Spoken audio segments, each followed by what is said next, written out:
Welcome, everyone can have a seat if you can. We also have lovely booths here. We're going to get started. There's still going to be people walking in, so that'll be all fun. If anybody wants a drink, I'm sure that our lovely bartender over here will sell you one. So by all means, while I'm talking, feel free to go get a drink.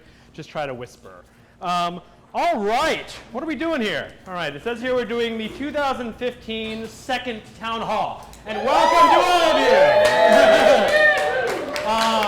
First off, I would like to thank the management of this wonderful club, the Dragonfly, especially Anthony, who set us up. So big round of applause for Anthony. It's great to be here. All right, I had to sacrifice my prototypical clipboard, so I apologize. I'm sort of doing it, lightweight here. All right. Now, is everyone here a participant? Raise your hand if you are a participant in Hollywood Fringe 2015. Raise your hand if you're just sort of here to hang out. No? Okay. Okay, right over here. Okay. So for the most case, we're either partners, staff, or participants. So right here, represented at least in probably about a 30% capacity, is the Fringe class of 2015. So give yourselves a big round of applause.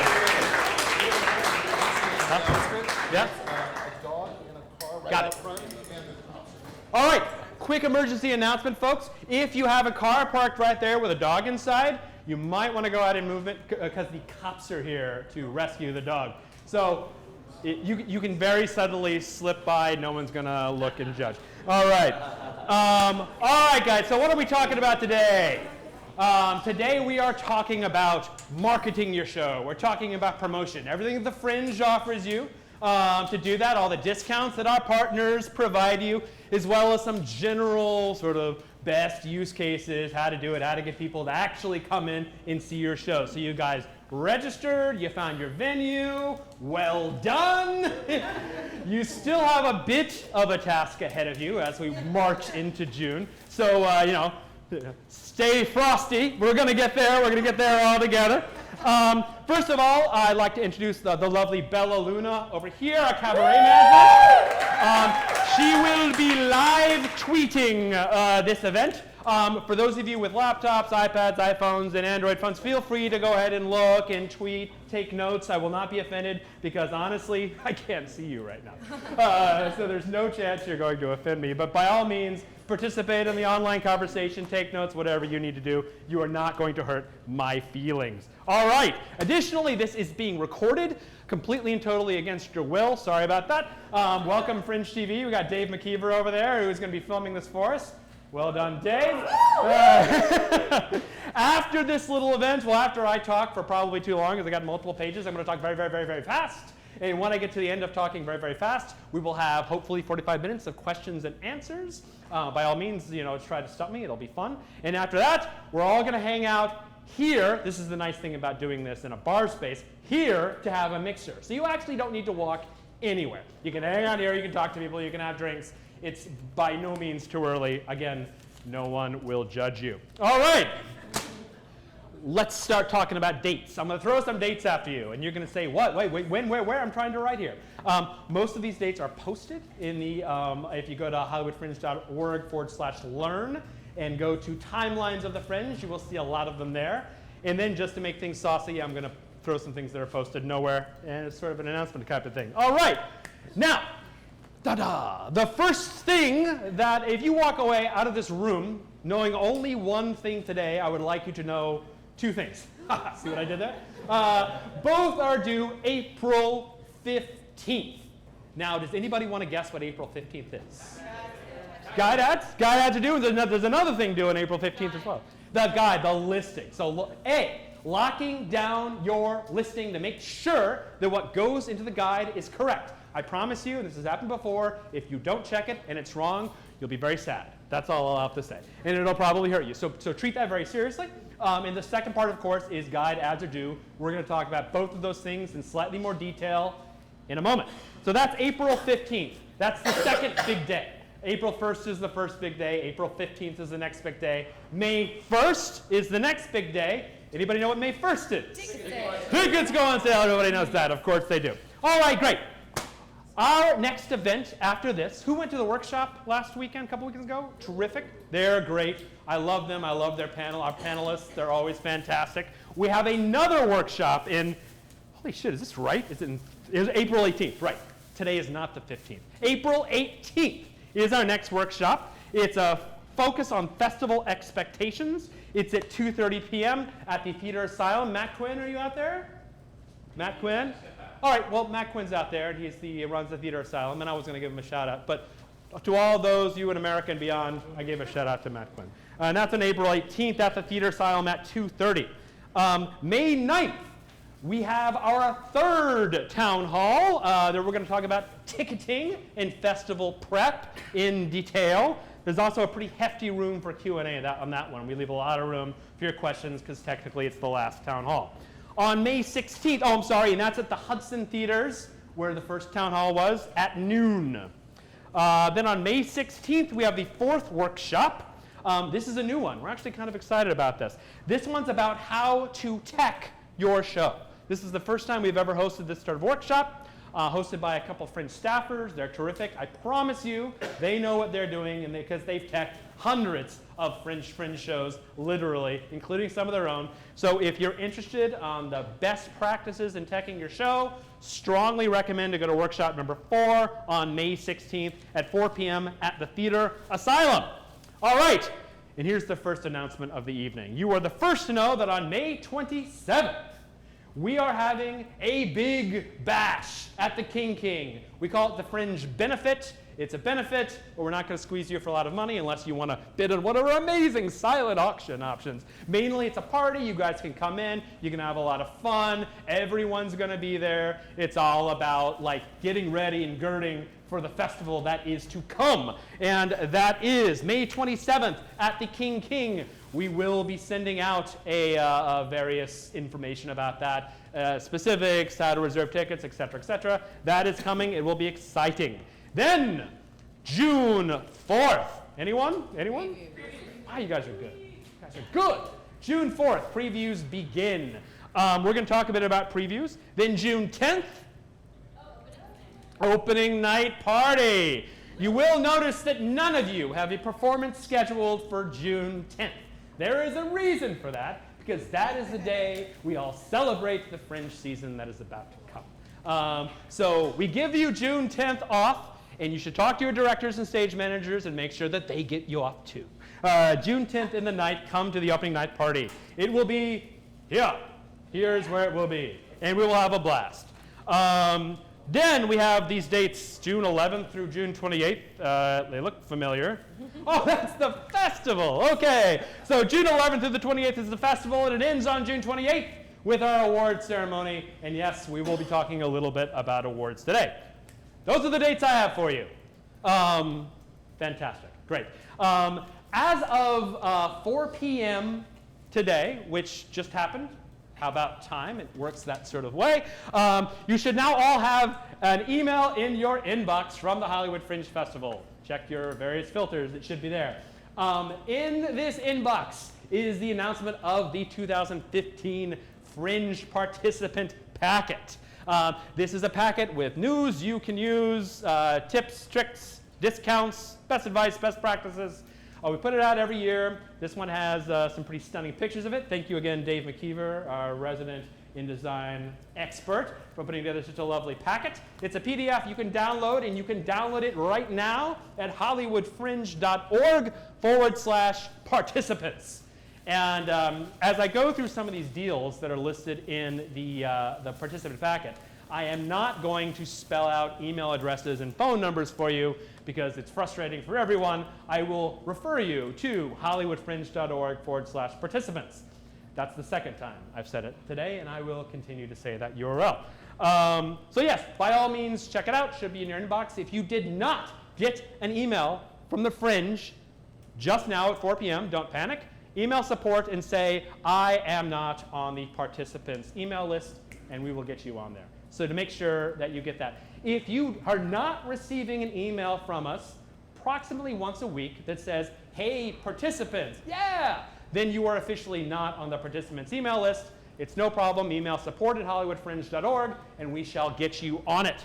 and you will all be excited and happy that we're getting email, because God knows none of us get email. Okay. We're going to continue. I'm going to tell you a little bit about, before we get into marketing you can do, I'm going to tell you about the marketing that we do, otherwise known as what you pay us for. All right, so what we do, first of all, is the printed guide. The printed guide, we consider it kind of a mini work of art because we put quite a lot of time into it. Every year we have a contest to actually determine what the design is. And we had a contest this year. We're actually really thrilled about the designer. She's from the UK that put it together for us. The guide will be dropping sometime in May. We do this because it's quite a lot of work, believe it or not, to crunch all these shows and all this information and all your beautiful ads that are due on April 15th into this lovely guide. So we do the guide. We print 12 to 15,000 usually every year. It usually depends, honestly, on how many ads people buy. So buy more ads, more guides. So that's a good thing to know. And we distribute it all around Los Angeles, specifically in theaters, and obviously all around fringe venues during the festival itself. That's number one. We also have a website. Yes, we have a website. The website gets about, let's see, historically, based on last year, about 1 million hits during June. So quite a few hits. So it might be a good idea to buy online ads too. That might be something you'd like to do. A lot of participants do that. They're very, very, very cheap for you guys. And that's another way to leverage the Fringe website to get your show out there, to break free from the crowd, as it were. We also have a big-ass billboard that will be posted over here on Vine Street. Thank you, Con, for setting up that billboard. Con's now talking to Matt. That's funny. So we will have a billboard. It'll be beautiful. We'll take multiple pictures. You'll all see it when you're driving on. You'll feel very proud to be a part of something that has its own billboard. So exciting stuff. We also have pole signs. We've had those for a couple years. That's pretty exciting. Pole signs are those signs on poles that you see on the side of the street as you drive around this lovely town of ours. We have approximately 70% more this year. Is that right? We had 30 last year. We have 110 this year. Okay, so that's more. That's more than 70% more. So we'll have pole signs all over the places where people who go to arts festivals generally drive. And that's where you will see these pole signs. So that's really exciting. We get a lot of good responses from that. It really helps. It's a lot of Los Angelinos drive. It is a good place to do it. Speaking of driving, we're also longtime partners with KPCC, one of our local NPR affiliates. And we buy time, we sponsor time on KPCC.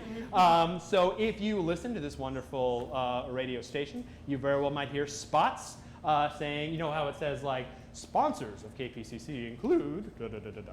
We are one of those sponsors, as it so happens. So you'll hear us there as well. As you can tell, you can see our sort of strategy here, get them while they're driving. So that's where we're coming at. Billboards, pole signs, KPCC. LA Weekly, I hope not. I hope you're not driving and reading LA Weekly at the same time. Although I'm sure the editors of LA Weekly will be very excited if you are. We do various different bits of outreach with LA Weekly. We've done print in the past. This year we're trying a more digital strategy. And I'll be discussing ways that you can piggyback that digital strategy shortly. Excellent. Social media. Yes, we do social media. It was very funny. Con over here uncovered a blog post from 2008 that I wrote that was introducing the Fringe community to this thing called Twitter. And the title of the article was Twittering the Fringe. Yes, I did not use the right language. So if you're a clever Googler, you'll be able to go back and find me telling people what Twitter is. We're all over Facebook, Twitter. This year we're also making a big push to Instagram as well. We're doing a big deal. Hey, Dave, do you remember what the deal is as far as sharing pictures with our Instagram if people want to share them? People want to share them. In terms of just getting them to us for us. Yeah, we had like a system. In any case. More to follow. More to follow on that. I think there was an Instagram post telling you how we're going to give you an opportunity to send us pictures for us to post as well. So we'll let you know how that works shortly. And then, of course, we have various partners. Being around here for a while, we've developed wonderful relationships with wonderful people. And all of them are looking and saying, we have all these participants that need help. And they give us special discounts to pass on to our participants, many of which are in your participant packet at hollywoodfringe.org/participants. That's the third time. You'll be able to check some of those out. So a lot of our partners also give us free ad space, so we can push out the festival through that as well. And then literally during the course of every festival, opportunities arise, and we take advantage of them. So who knows? Who else might say, hey, I'll do an ad trade for this and this, and we take advantage of that. We love partnering with people. So you'll be hopefully seeing information about your festival all over the place as time goes by. All right, that's what we do.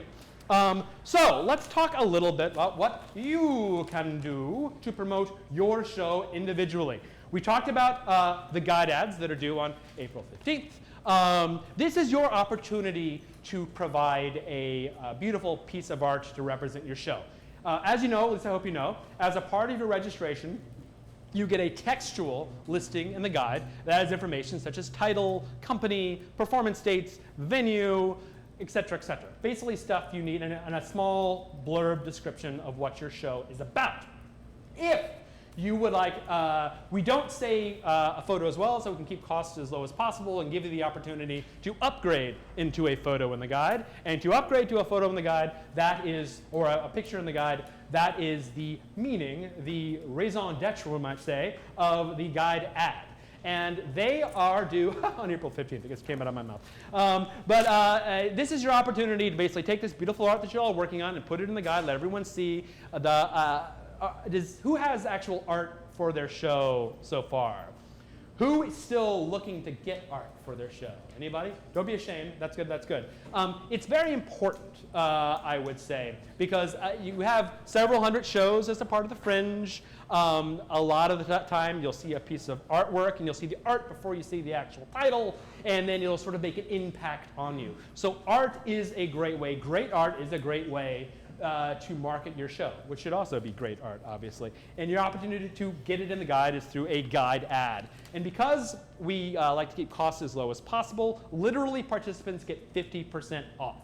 So if you log into the site, if you go to the market page, which is along that little band at the top, you should see quarter page ads starting at $125. If you do not see quarter page ads starting at $125, then email support because somehow the system doesn't think that you are a participant.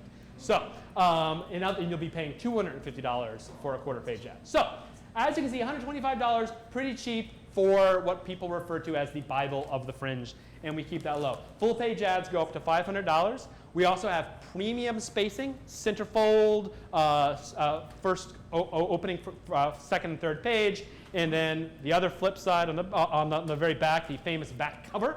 The way we handle that, for the purposes of fairness, is we auction off those. We call them the premium guide ad auctions. So if you want to invest the money to get a full page ad, that's $500, then you are eligible to bid for any of those premium placement spots. So keep your eye out. Post April 15th, we'll be sending out a communication to said participants list telling you how you might bid in that auction so you can get some of these premium spaces. Terrific.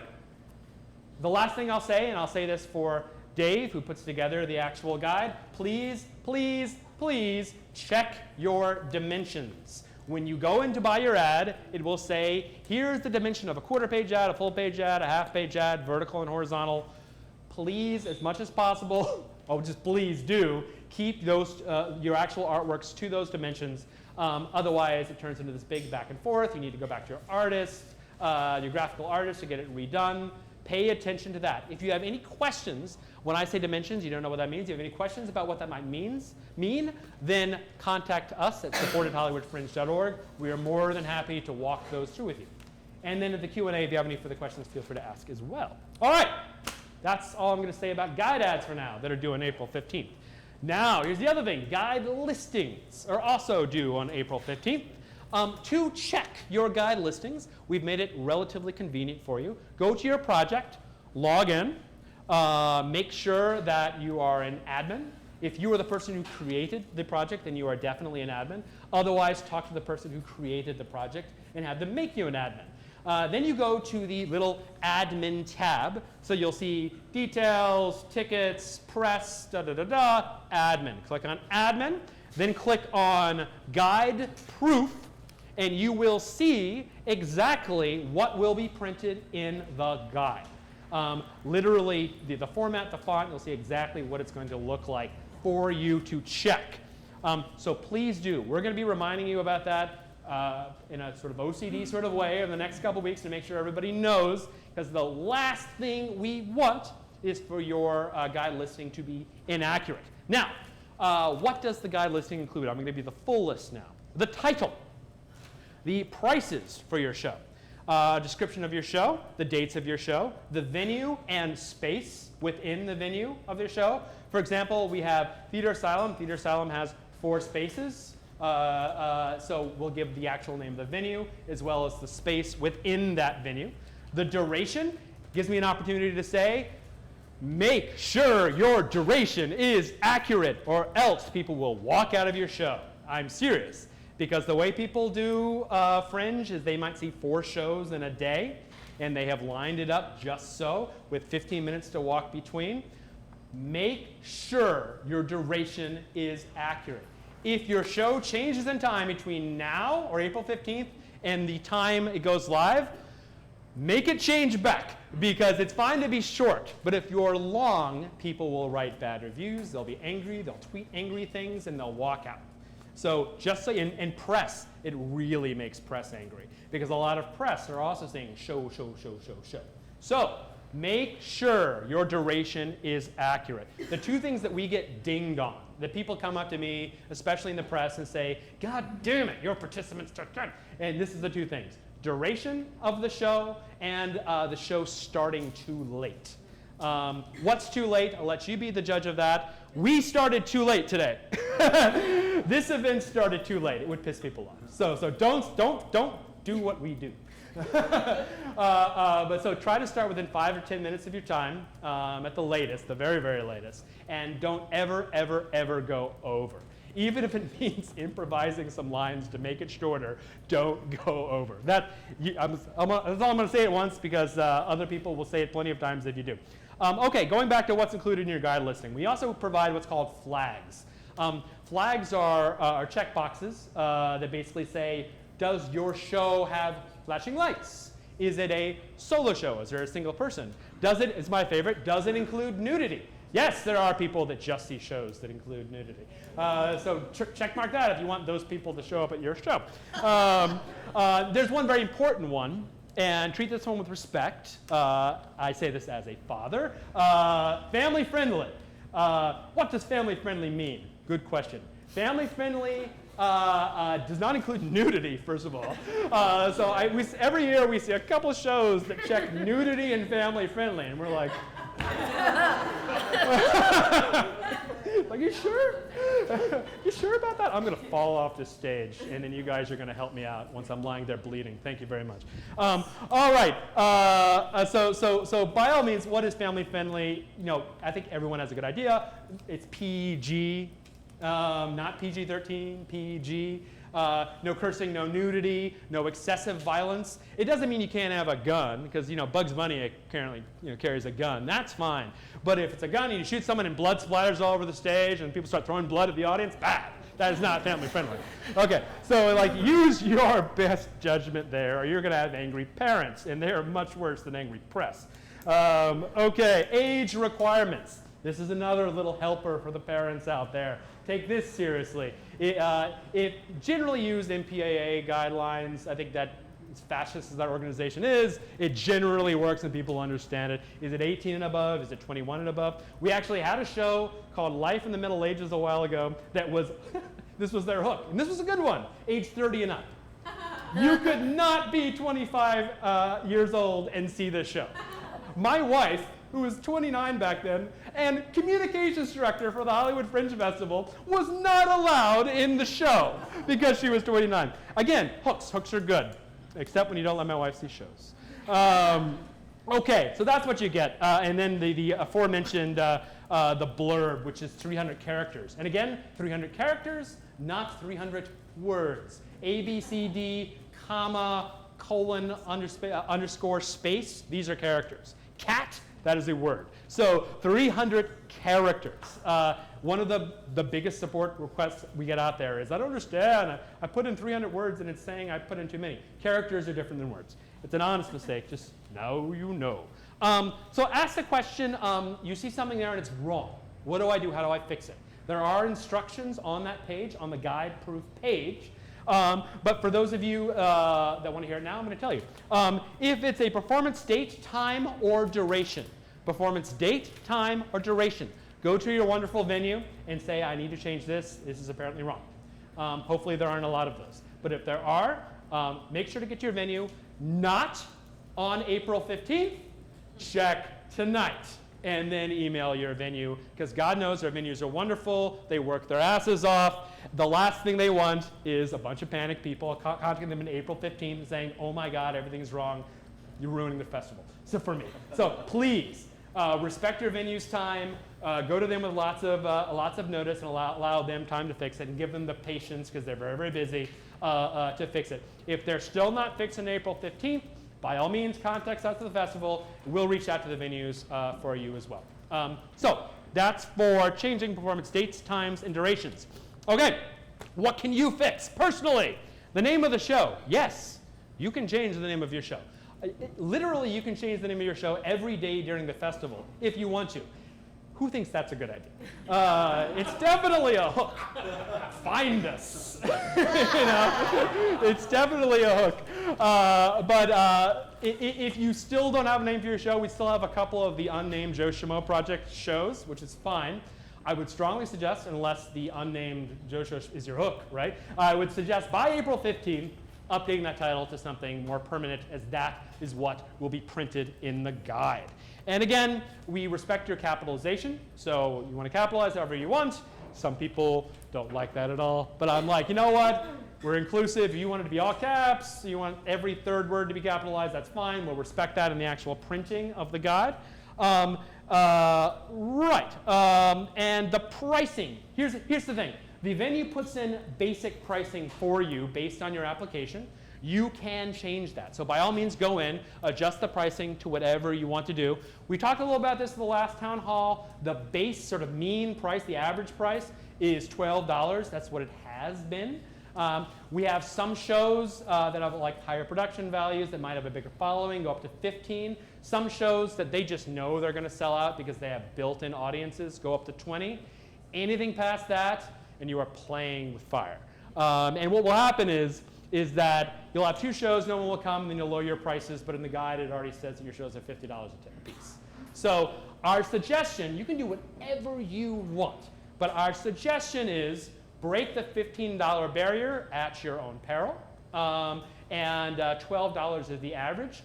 Some projects set all their performances to pay what you can and sort of roll the dice. It's like the eBay no reserve type of philosophy, right? Some people have had success with it, some people not so much. It is a strategy you can utilize. And that we suggest for press previews, but we're going to talk about that. Okay, you can change your show name, your pricing per performance. So each performance can have different pricing. It's not one big wild thing, right? Your description, 300 characters, you can change at any time. Your age requirements you can change at any time, and your flags you can change at any time. You have the power to change all of those. Again, if you go to that guide-proof page, it's all listed there, how to change, who to contact, et cetera, et cetera. So that's how that works. And those are guide listings, due April 15th, along with guide ads. I had to throw it out there one last time. All right, fringe online ads. These have been growing in popularity as digital ad buys become more popular as a marketing tool. As I said, we get 1 million hits during June, and that's quite a lot of web traffic. I think we break the top 100,000 sites in the United States every year by quite a few. I think we were down to like the number 72,000.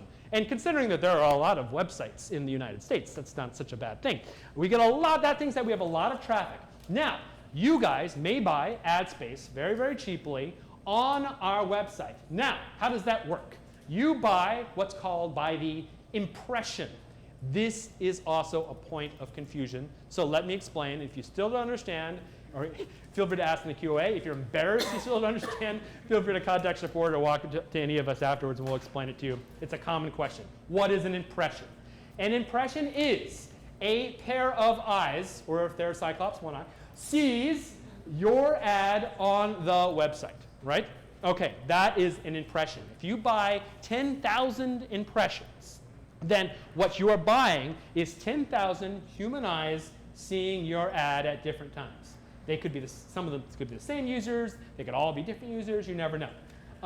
Once those 10,000 impressions have been spent, and you'll be able to track those at hollywoodfringe.org/my_ads, or you can go by your little name in the upper right-hand corner on the website and select advertisements and the little drop-down that comes there, and then I'll take you to the My Ads page. You'll be able to track how many impressions you've used. Once you've hit 0, yes, your ad will no longer be running again. You'll get an email from us saying, FYI, your ad impression is done. Here's a place to click if you want to refill it. You can set the online ad to go directly to your project on the Fringe site, or you can set it to go to a third-party site. It is up to you. So online ads are on sale literally 365 days a year. Some of you have already bought them. For those of you that have bought them and wondering why they're not running yet, that is because I have not approved them yet. We have not approved them yet. On Monday, we will approve them, and we're going to start to be running actual participant ads on the site. So now might be a good time if you want to sort of lead up to that May 1st date to start running your ads. Or if you want to hold your ads until May 1st or May 15th or June 1st, what have you, all you have to do is go and edit your ad and uncheck the active checkbox. That'll hold the ad. Then when you're ready to run it, go back to your ad under hollywoodfringe.org/my_ads, click on edit on your ad, reactivate it, and then it's running again. That's how that works. Hopefully this has been clear. If you have any other questions, by all means ask them after Q&A. All right, those are Fringe online ads. All right, other ads. We're doing a cool new thing this year. For those of you that have been with us the past several years, we've had an arrangement with LA Weekly, local weekly Los Angeles paper, in which we buy multiple full-page ads, and we basically sublet spaces on those big ad buys to you guys. We're actually not doing that this year. As I said, we're trying a more digital strategy with LA Weekly.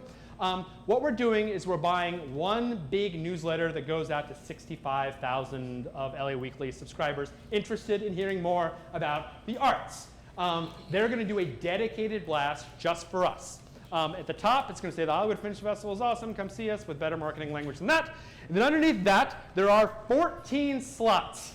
Okay, 14 slots that we're selling at $100 each, and we'll let you know when they go on sale. I imagine they're going to sell out quickly. This is an experiment to see if you guys are interested and also to see how effective it is. So you'll be able to put your ads there on that newsletter. We will give you notice. We will let you know exactly when they're on sale and how to buy them, so you can queue it up and you can just be ready to buy them if you want. They'll be $100 a piece, and they will be available to you to go out to 65,000 LA Weekly subscribers as a part of the Fringe buy. If this works terrifically, then we might next year do it, all 3 weeks. If it doesn't work at all and you guys are just not interested, fine, we won't do it. But 65,000 email subscribers who said that they're interested in seeing arts is a pretty good ad buy for $100, we think. So we'll send you more information about that. This is the grand marketing experiment of this year, and we'll see how it goes. Footlights. Anybody know what Footlights is? Great. Some of you. Who knows what Playbill is in the city that is New York? Okay, great. It's the same people. Okay. What it is like, let's say I'm a theater company. Let's say I'm the Antaeus Theater Company up in North Hollywood. And I want programs. Generally what they do is they go to Footlights, they get a bunch of sort of stock programs for X amount, and then they add their cast information, a letter from the director, all that sort of stuff, bios, in the middle of it. This is the industry that is this Playbill industry. Footlights is a big player in this town. They're our guide sponsor. They help keep the guide cheap, which thereby keeps registration guide ads cheap, so thank you, Footlights. They're also offering 2 services to you guys this year. A, 50% off ads in the Footlights that are sent to every theater in almost all of the major theaters in Los Angeles use Footlights. And they are giving you 50% off ad space in those.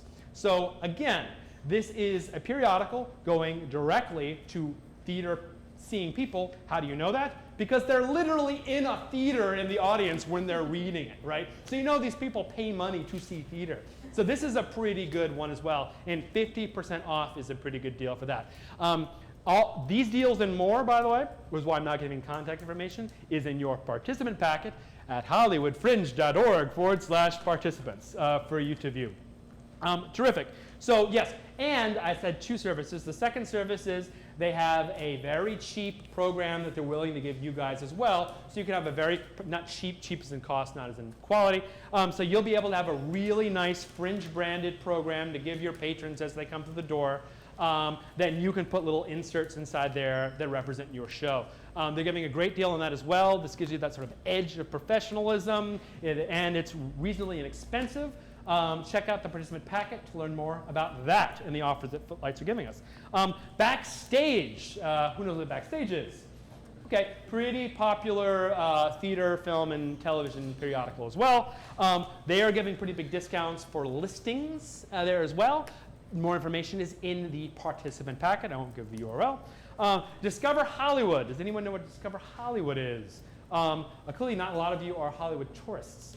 If you were a Hollywood tourist, you would probably know what it is because it's everywhere. If you go up Hollywood and Vine, Hollywood and Highland, you walk along the strip there, they're in like every shop, Discover Hollywood. It's like the tourist magazine to help you discover Hollywood.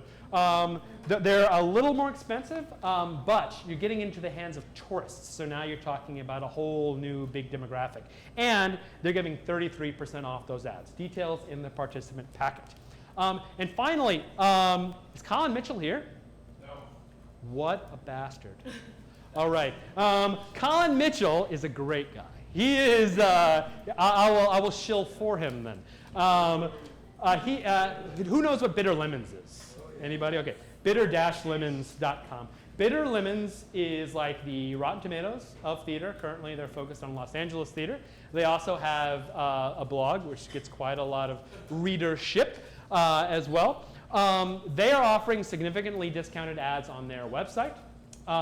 So definitely check them out. You will hear a lot about Bitter Lemons as the Fringe goes on because they have this thing called the Fringe Meter, which basically takes all of the reviews written about your various shows. We're going to talk a lot about reviews the next town hall, so don't worry about that too much. Reviews written about your show. We also tell people to say, do you like it, love it, or is it not my thing? I forget exactly what the language was. We ask that when they actually write the review. And then all of that feeds into the Fringe Meter, so you can see the 100% sweet, 100% bitter, 35% bittersweet, on and on and on and on and on. So a lot of people refer to that when deciding what they want to see.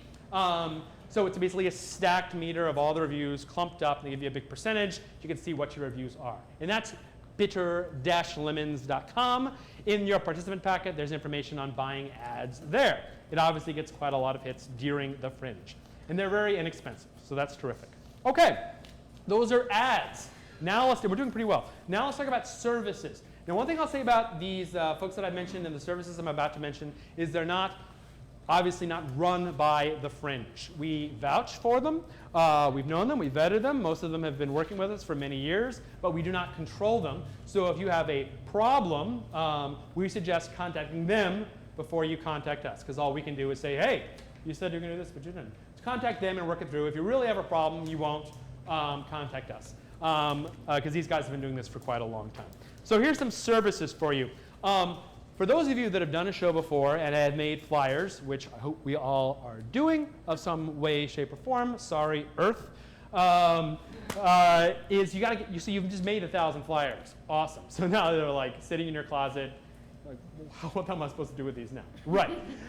This is a big problem because distribution, having been there and knocked on doors, distribution is a pain in the ass. Because you got to go around one at a time, you spend all day, and you realize you just got 6 places. You're like, ah!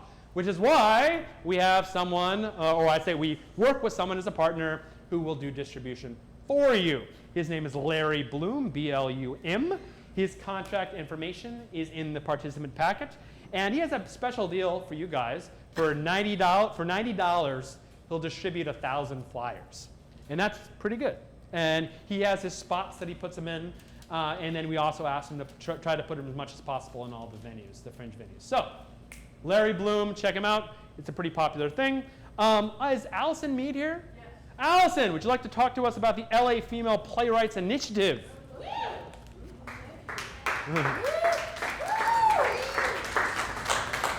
you guys. You actually kind of know who we are. I'm so happy. The Los Angeles Female Playwrights Initiative. We exist to Speak up a assist. little louder. I'm going to try. I'm getting over cold. We exist to promote, encourage the work of female playwrights.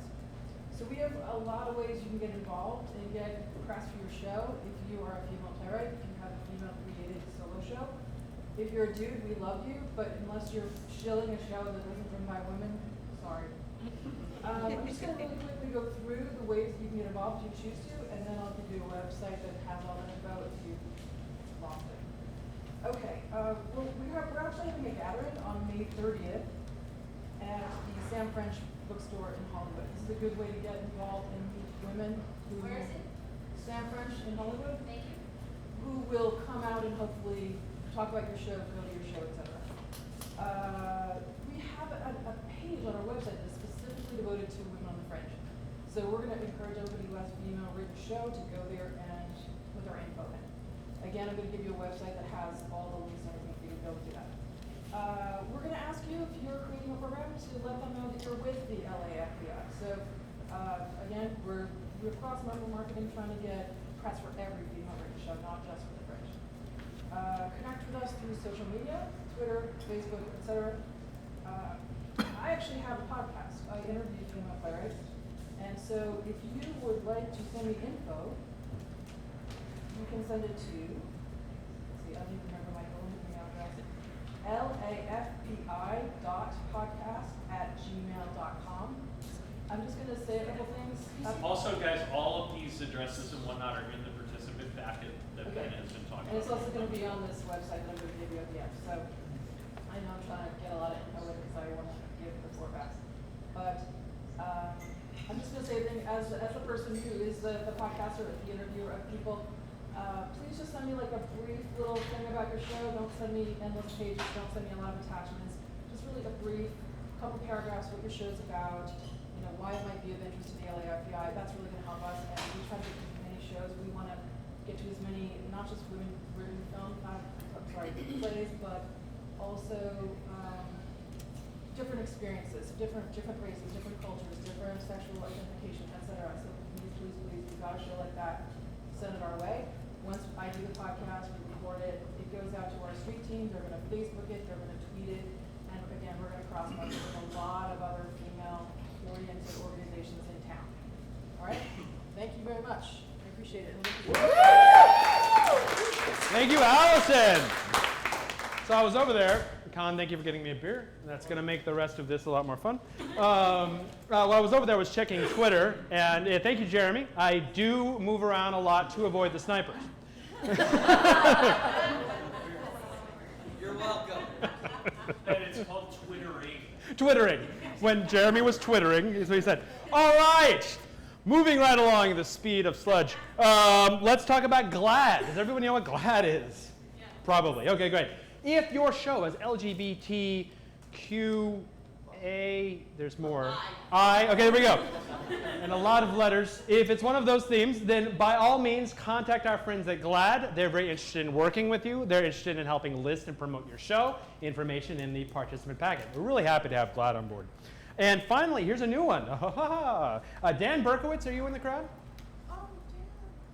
Oh, well. Well, anyway, he is sort of with us because I'm here to talk about the Alliance of Los Angeles Playwrights. If you are a playwright, and if you live in Los Angeles and want to be in an alliance, then let me tell you, I've got a group for you. It's actually terrific. I did a great panel with these guys earlier this year, and we just had a blast.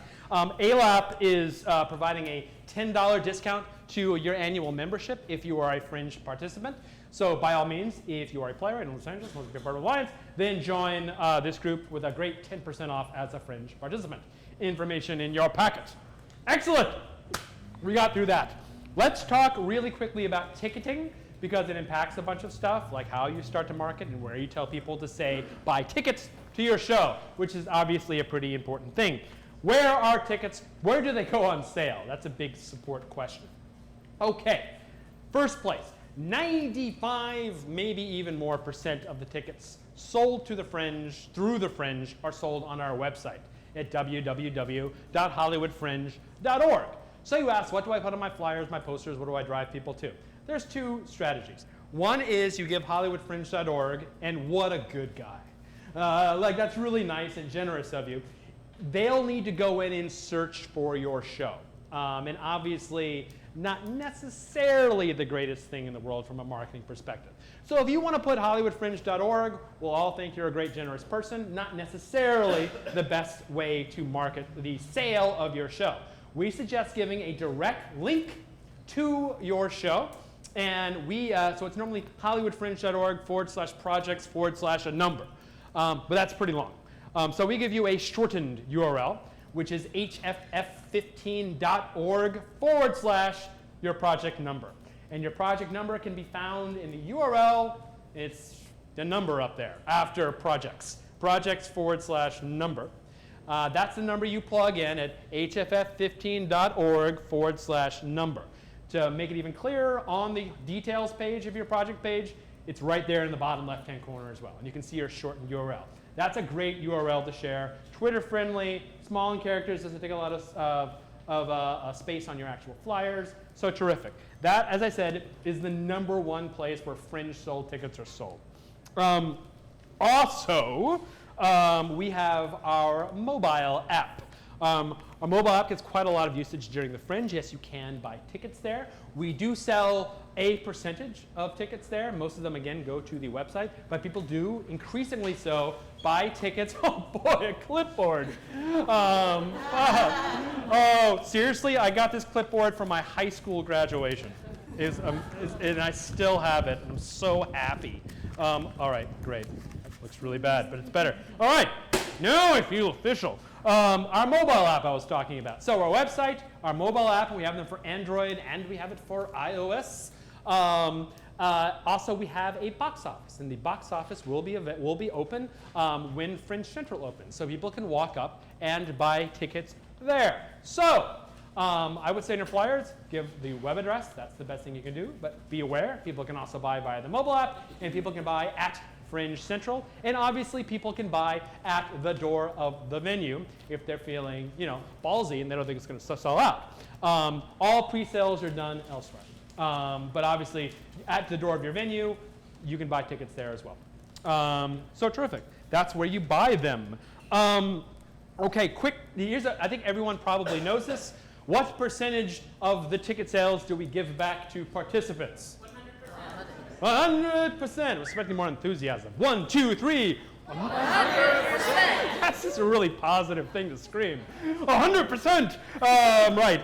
Now, how do we make money on tickets to support this endeavor that we're doing? We do that we run our own ticketing system. We developed our own ticketing system. It's been in production for about 5 years now, so we got the kinks worked out, so that's the good news there. On this system, we charge a small per ticket service fee. Those things that everyone hates, but we don't have the $15 service fees. We have $1.75, up to $15. It's $1.75 per ticket. About half of that goes back to Wells Fargo for the credit card fees, and the other half goes towards marketing the Fringe Festival. So you'll be happy to know that the service fee doesn't go to some third-party system that has nothing to do with you guys. It goes right back into the organization that then helps you guys through further marketing. And that's how that works. So you get 100% back. We charge a small fee on top of every ticket, and that's how that works. Great. Okay. One quick question. This is another big question. When do we get our money? That's a fair question, and I appreciate it. The answer to that question is we guarantee that within 2 weeks of the festival close, you will have a chance to order your check to get it in your hands. In truth, just because we want to get it over with, you usually get an email from us within 3 to 4 days saying, click this link to request your check. At that point, you will be able to audit all of the tickets you sell. We literally give you a list of every performance and every ticket, not sale, every ticket sold at that performance and the name of the person it was sold to. So you can go through and audit all of that. Then we ask you to plug in how many people bought their ticket at the door. This does not need to be a deadly accurate thing. We do this so that we can give the press, as soon as possible, a real firm, this is how many tickets we sold this year at the Fringe. So just be aware how many people walk in versus how many people reserve tickets, because we'll be asking you at the end, and it really helps us represent the festival positively to the actual press. Okay, so you've gone to the settlement page, you've entered in your walk-ups. That's when we ask you again, what address do you want it to send this check to? So if you have moved since you've registered, don't freak out, because you have another chance to edit the address to which we send your check, and that is there. Then you hit request check, and within a couple days, your check is in the mail.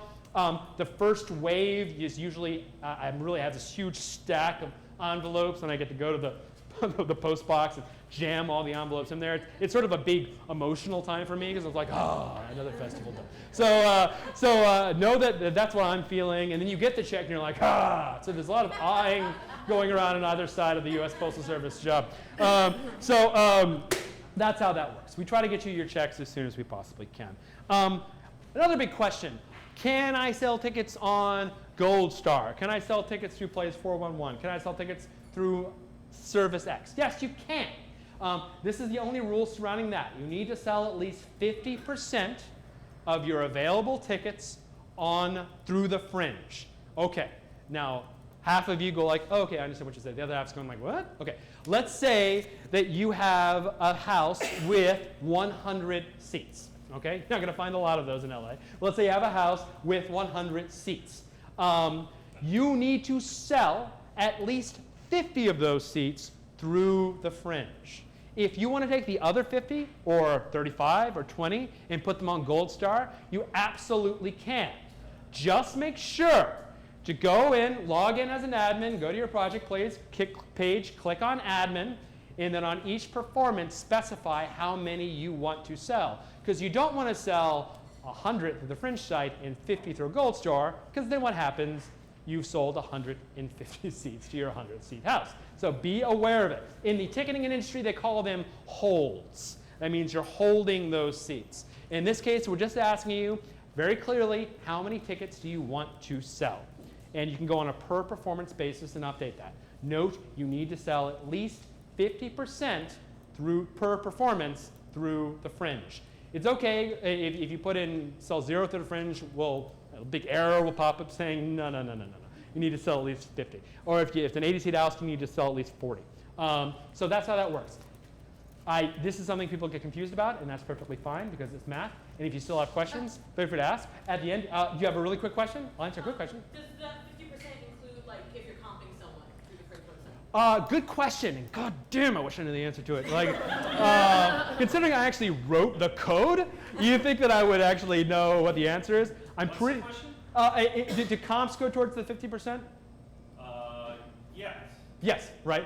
Well, it would subtract from whatever you put on sale. Right. Okay, that's the answer. Thank you. Yeah. So yeah, comps are included in the 50% that you need to sell. So yes, that's the answer. Can you to try and sell 50%, it's not like they actually do sell through the site? That's my question. If you can try to. I mean, like, if you put in 50% through the site, like, you have to sell that many. Oh, you don't have to. No. That would be really funny. You're out of the Fringe. Sorry. You've not sold it. No. Yeah, that's right. No, you just need to put them on sale. You don't need to sell them. But you know what? 20 other people in the room had that same question. So thank you for being bold. Bold and asking. That's good. Your courage is rewarded. Clarification Yeah. about the, I didn't quite get the comp thing. So let's say you have a 40-seat house and there's going to be 20 comps that night. Yep.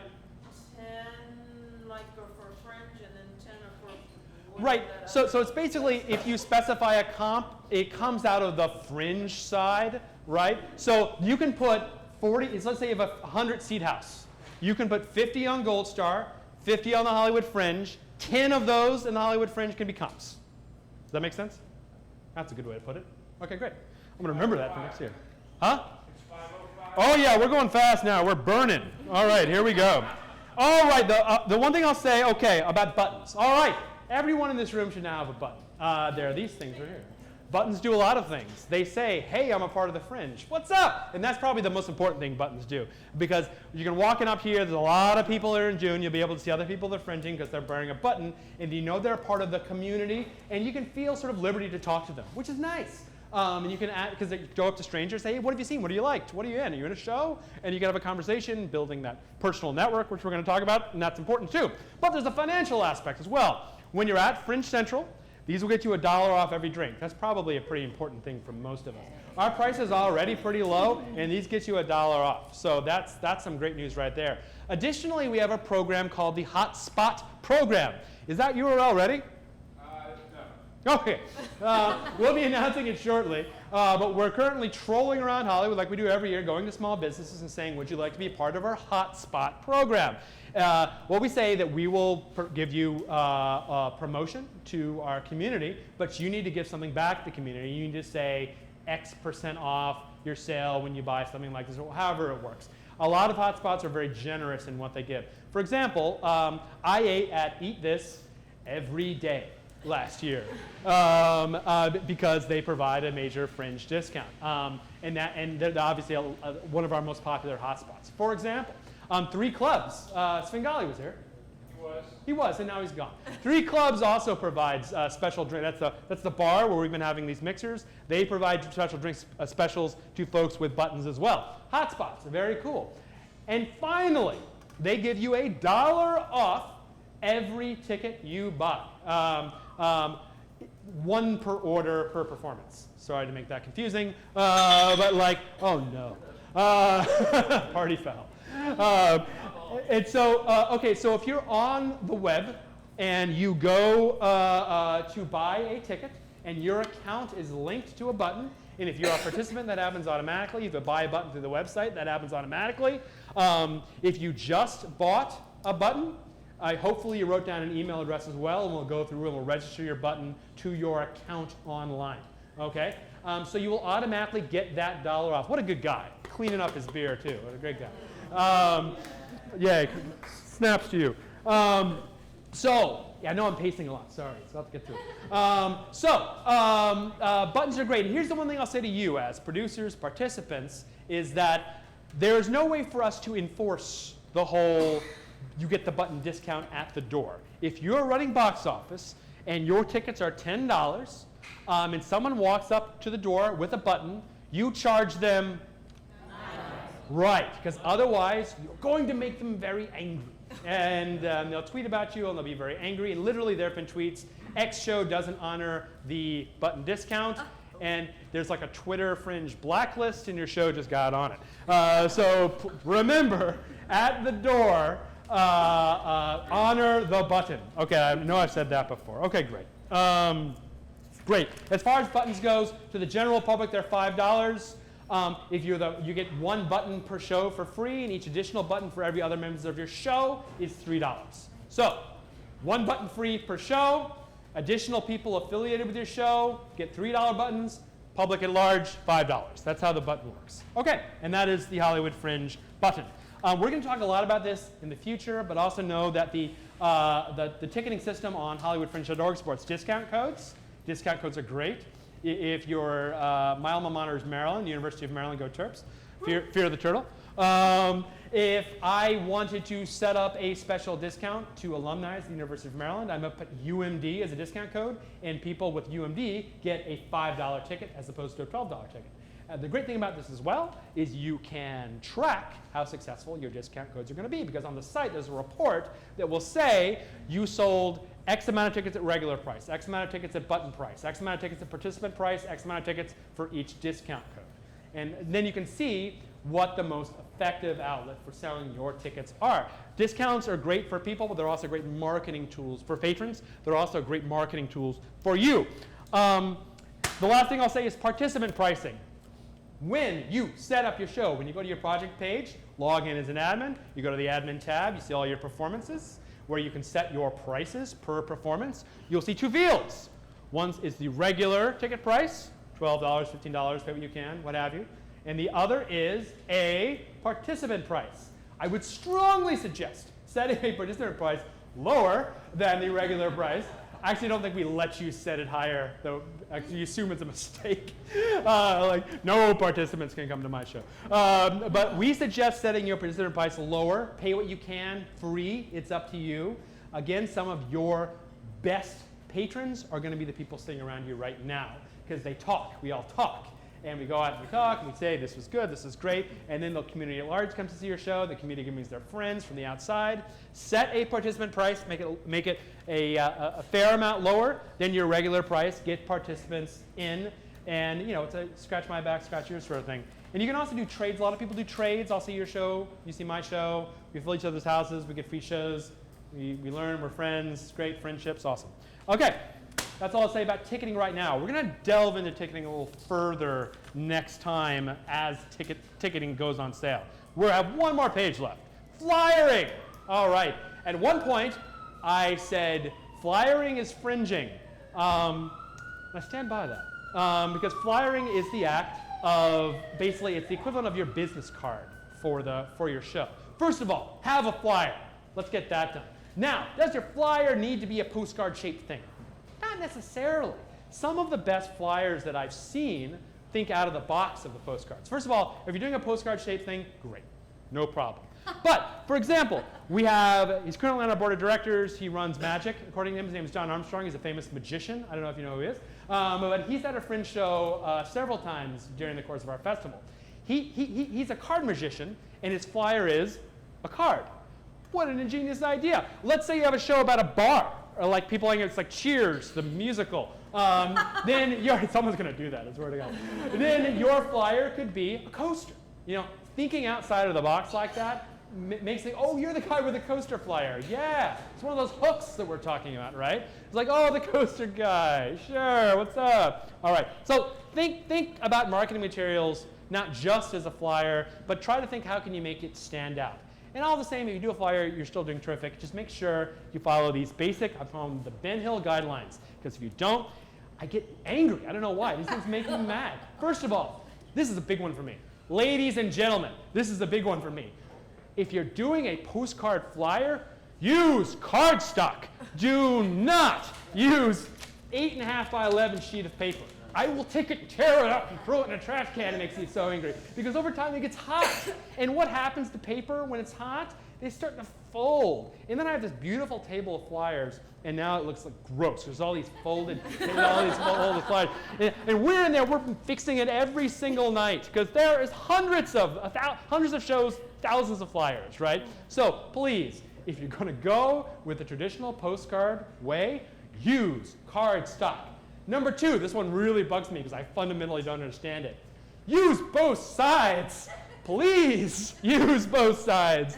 Do not have a single, it's because, what is it? It's like 2 cents a unit more to do a second side. Invest in the second side of the flyer. It's important. So you've heard me say it. Those are my rules, number 1 and number 2. Those are the Ben rules. And I'll give rule number 3, which is the fringe rule. And I've said this before, and I gave you a lot of notice for those who watched the town hall, so I apologize if you've already printed your flyers, but you need to have the fringe logo on the flyer if you want to post your flyer at Fringe Central. You can get the fringe logo in multiple different forms at hollywoodfringe.org/branding. You will see a JPEG there, you will see an EPS. I know you don't know what EPS is, but trust me, your graphic designer wants that. They do not want the JPEG, they want the EPS. Yes? On the front of the flyer or back? Anywhere. It can be anywhere.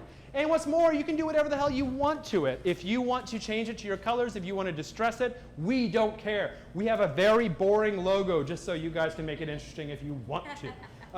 So if you're like, holy shit, if you're currently sweating because I just printed 3,000 flyers and I forgot, anyone?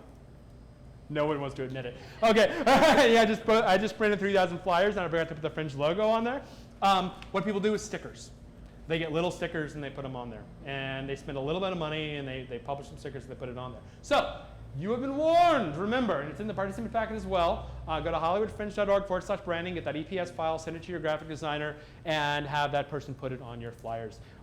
And I explained last time why we need that. It's basically for us to easily go like fringe show, fringe show, fringe show. This is a plumber trash. Nothing against plumbers, but we can't be marketing plumbers at the Hollywood Fringe Festival. I'm sorry.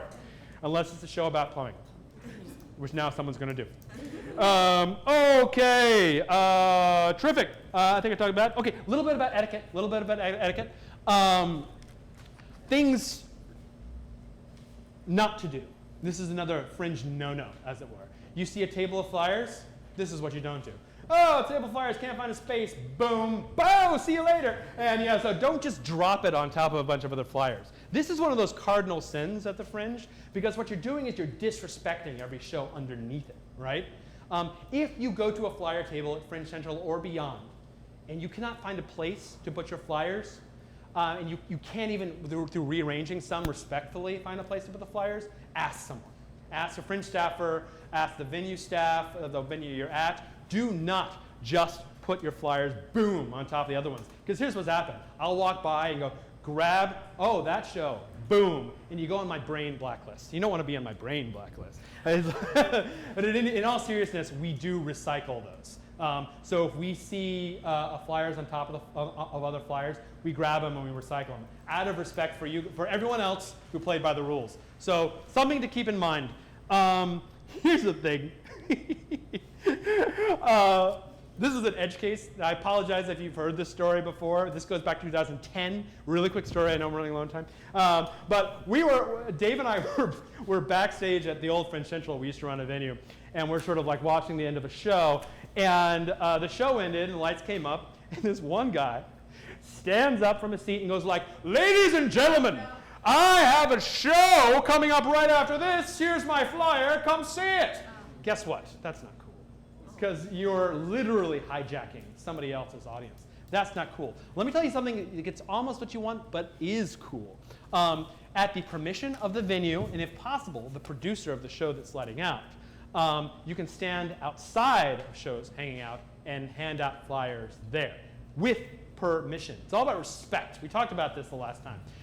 It's somebody else's audience that they fought and bled for, and you're all going to know what that means really soon. And respect them by asking permission to basically fly it. They're going to say yes, but it's all about the respect. So if you, that's one thing people do as far as flyering goes. Okay. Right. I love that story. There we go. And as far as like walking around Fringeland and putting your flyers in different venues, please ask permission of the venue managers. Again, respect them. Venues work very, very hard. It's a bit of a thankless job. So please don't just think that every Fringe venue is cool with you putting your flyers there. Ask the venue staff. At Fringe Central, we'll have places for you. You don't need to ask. You can go up and do it because we expect you to do it. A lot of other venues have very limited space. They have different rules. So make sure to ask them if it's cool. Again, it's all about respect. Okay. And FYI, Arnold the printer. Does anyone know? Everyone? Arnold? Arnold. Okay, here we go. Studio City. He does a lot of theater work. If you look in your participant packets, you'll see discounted rates from Arnold. He's a good guy. He actually donates to the Fringe every year, some of the profits to the Fringe every year as well, which is very, very cool. So know that when you're paying him a discounted amount, some of that's coming back to the organization. So that's also very terrific. Great. And that's what I've got for our flyers. Press awareness. Press awareness. First of all, if you can, book previews. Hopefully a lot of you did. Previews are good because they give you an opportunity to try it out on a friendly audience potentially before that. If you're doing the soft opening preview of Friends, that's one strategy. Another strategy is to do the more hard opening to press. So there's different ways to use previews. We don't call them press previews because that may not necessarily be the strategy you want to utilize, right? So what a lot of people do is they have like big ass friends and family marketing, especially those that are just starting out, to try to fill the house with a friendly group. It's all pay what you can. The point is to fill the house, to get your actor/actor used to being in front of a crowd, to sort of see what works, as well as to sort of spread the word. The other option is to invite as many press as you can, and then fill them with all friends and families. You have people laughing, because everyone knows that a show where there's a lot of audience participation usually is a better show, right? It's weird, because the actors on stage are playing off of them, right? Okay, I'll leave that to you. But in any case, there's multiple strategies you can utilize to sell through your previews. But the big thing is to fill up the house. It is useless to have a previews if you have no intention of filling up that house by any means necessary. Butts and seats, butts and seats. That's what previews is about. Spread the word. Start the ground humming about your show. Make a press release. Make a press release. It's professional. It's the right thing to do. And then once you've made your press release, first of all, there are a lot of examples in the world of what a press release looks like. There is a right and wrong ways to write a press release. So go out, check, they're all over the place. Check what a press release looks like, copy that. Generally, that's their style. That's what the press are used to seeing. Little tip, if you're emailing press releases to press, do not do it as an attachment. No, no, no. Do it in line. Do it in the email. The simple act of double-clicking on an attachment, a PDF, and opening up is sometimes too much for most press people. So do your press release in line if you're blasting out, not as an attachment, electronically that is. Also, post your press release on the Fringe site. Go to your project page on the website. I'll log in as an admin, click the press tab, and you'll see a link there that says add press release. If you don't see it, you're not an admin. Talk to the person who created the project. Add your press release, then that press release goes to hollywoodfringe.org/press, which is where we drive press. And from that page, they can read press releases. They can sort them by show name, by category. A lot of press, FYI, if you want press, a lot of press that are used to covering the Fringe do not see shows without a press release that are posted on the website. So that's an important thing to do. So use that resource. We made it for you. Comps. As a part of the mantra, we'll be saying from now on, it's very, very important during Fringe to check your email. Continue to check your email. Because it might be from us. We might have gotten a press inquiry from the LA Times saying the LA Times contacted us. They want to see your show. And then we're going to try to contact you and say, hey, the LA Times wants to see your show. You tonight, right? In 2 hours or whatever. You want to stay on top of your email because you might be getting those emails. Okay, so how do press comps work? We've made a nice little system for you. If you are a registered press, and we have a few hundred every year that come to the site and say, we want to register as press, they see something you don't on every project page. They see a link that says request comp tickets, press comp tickets, right? In which case they can say, I want to see, I need 2 tickets or 1 ticket. FYI, press asking for more than 1 ticket is considered a little taboo. Asking for more than 2 is a little weird. It's up to you. The general etiquette is that if I'm press, I ask for 1 ticket. 2, okay.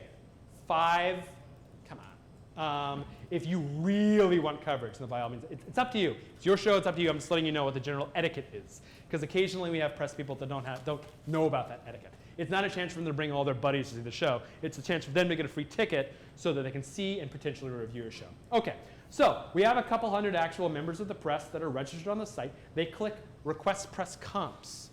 They select the performance that they want to go to. They specify how many tickets they want. You get an email with a link saying so-and-so from the so-and-so publication wants to see your show. Click this link. You click that link and you'll go to the comp screen with everything already filled out for you. All you need to do is hit save, and then boom, they're added to your will call. Okay? So we try to make it as easy for you as possible. You get an email saying a certain press is available, or wants to see your show. You click the link. It takes you to the add ticket comp scene, complimentary ticket screen. You click save. It's all filled out for you. Boom, goes in the will call. Simple. Any questions about that? We've tried to make it that part as simple as possible to help you guys get the press in your houses. Any questions, then just let us know. But that's how the general, that's how it works. All right, we're really getting there. The last thing I'll say about press, and definitely come. Hopefully, as many of you came to our workshop a couple weeks back. Last weekend? A couple weeks back? The days filter together. A couple weeks back. Hopefully, you listened to some of the things I had to say about press strategies. For those of you that weren't there, it is, go to youtube.com/Hollywood Fringe. You can see the Fringe TV coverage of that, and you can watch it all, and it'll be fantastic. So abide by their advice. It's very, very good advice. Avoid spamming. That's usually a good thing. Personalize your letters to the press as much as possible. Send them a press release, but also maybe give them a personal invite. There's a strategy to that as well.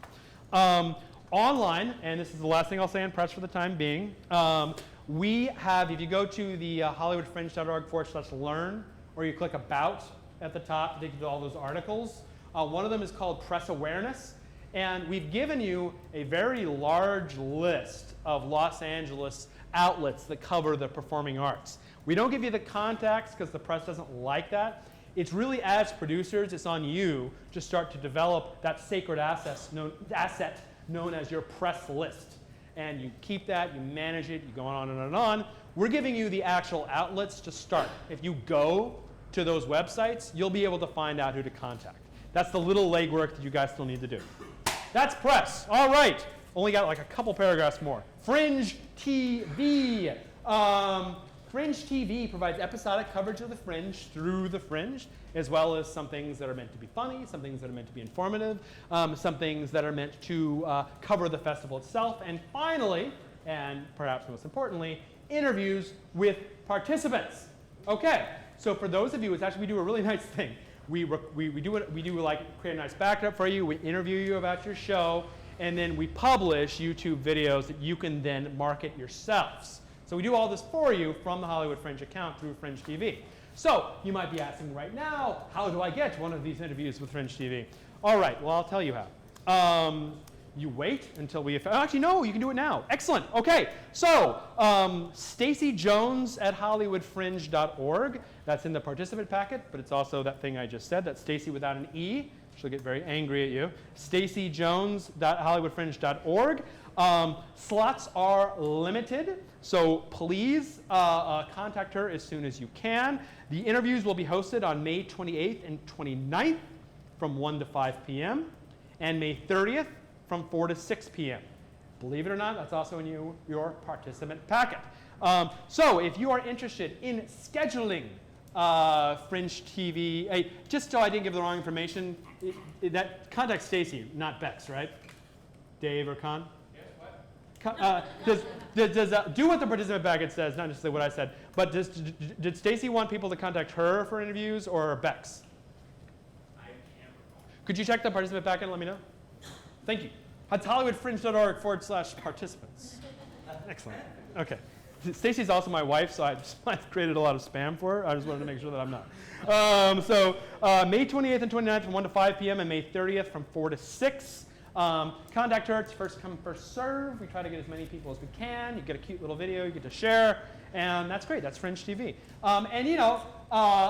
Spread Fringe TV to people out. Generally, we have a limited audience for Fringe TV, but it really works best when we push it out to other patrons as well. So you see a Fringe TV thing, retweet it, post it on your own personal profile. Helps us get the word out. It's part of that whole viral thing, right? All right. 2 more sections. Networking. All right. As a part of, okay, first of all, network. It's important. It's perhaps the most important thing you can do with the Fringe. Not just to get butts and seats, but professionally, it's one of the most important things you can do. A lot of people in this room that came in 2010 and 2011, 2012, and participated with us, met some of their major collaborators, and they went on to do amazing things in Fringe and beyond, the rest of the world, in the country, other festivals, the whole thing. They met them at the Fringe. It's very important to network, to talk to people, to meet people, to be cool, to be the sort of person you want to work with, etc., to be professional. We have a networking hub, and that hub is called Fringe Central.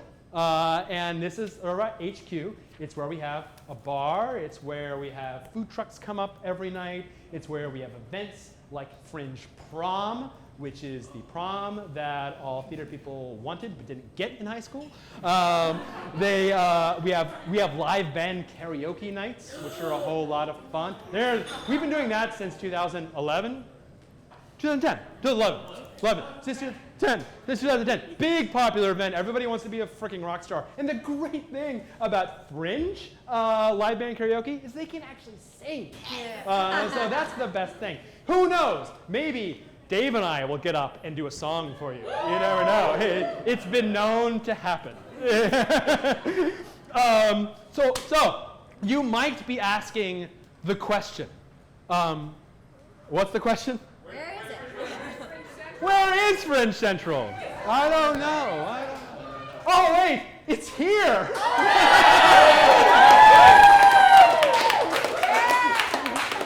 All right, so you're now standing in Fringe Central. Technically, for most of the event, you can go check it out. That'll be sort of our space on this side and the outside area behind that. For the bigger nights, we'll be using, like the opening night party, for example, we'll be using the whole space. But this space, the wonderful Dragonfly, and thanks to Anthony and his partners, who are probably still around here, for offering this to us. Seriously, they went above and beyond. So, really, thanks to the Dragonfly. We're really excited about this. And for those of you who were at Fringe Central last year, guess what? We've got bathrooms. There's no more, the solar-powered bathrooms have run out of energy because of, nighttime. You guys can go across the road. No, these bathrooms do not require solar power. So good news there. So we'll be having the opening of Fringe Central will be the opening night party on June 10th. We'll have it decorated all crazy. Thanks to our wonderful Zay over here. We'll be doing a lot of the decorating. There's James. He's the barman right there. He's going to be getting you drunk. That's Lois. She's also a bartender. She's also going to help you get you drunk. And yeah, that'll be our bar right there. So you can, after this is done, you can go over and you can get a drink from one of these lovely people right here. And you can go over and you can actually see the bar where you'll be drinking during Fringe. So that's terrific. Strongly suggest, and you probably got this from little workshops, hang out at Fringe Central, take your cast to Fringe Central afterwards. That's where things happen. That's where everybody is. You can stand in one part of Fringe Central on certain nights, and you can see all the big shots in Fringe, and you can just see them.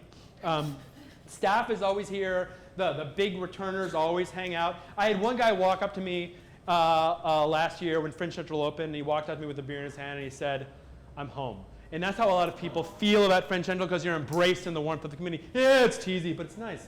And he's not here, so I can embarrass him, Michael Shaw Fisher. Okay, so yes, Fringe Central, there you go. That's the big announcement.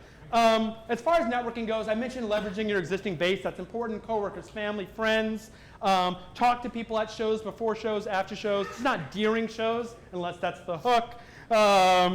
So another thing we're having, one of the requests that we've been getting is more opportunities to network leading up to the Fringe. Like, we've always had the benefit, to a greater or lesser extent, as a party to do it. Back in the early years of the Fringe, we had this thing at the wonderful 3 Clubs, a bar just down the road, which is really happening during the Fringe. And if you ever someone escape the madness here, 3 Clubs has amazing discounts during the Fringe. And they're a terrific bunch of people, and it's a great bar. It was in Swingers, so definitely go hang out there. They're also open during previews. We're not. 3 Clubs becomes a big hub during previews, so definitely go check them out. It's David Svengali. He works over there. Go over there. When I first moved to LA, the 3 Clubs was my bar. I would go there almost every night, and that doesn't say very good things about me. Okay, so back in the early days, we did this thing called office hours. And office hours was basically an opportunity on a week-by-week basis leading up to the Fringe to hang out, meet with people. Staff is going to be there. It gives you a chance to hang out and talk. We did a recent participant blast about office hours and what the initial schedule is going to be. The first one's on April 15th, so after you have submitted your Fringe Guide ad, hop on down to the 3 Clubs, the first in our series, for $2 off well drinks, $1 off beer, and $10 house cocktails. That's the first one. The second one's on April 22nd. The third at Lost Property. The third one was at Sassafras on the 29th.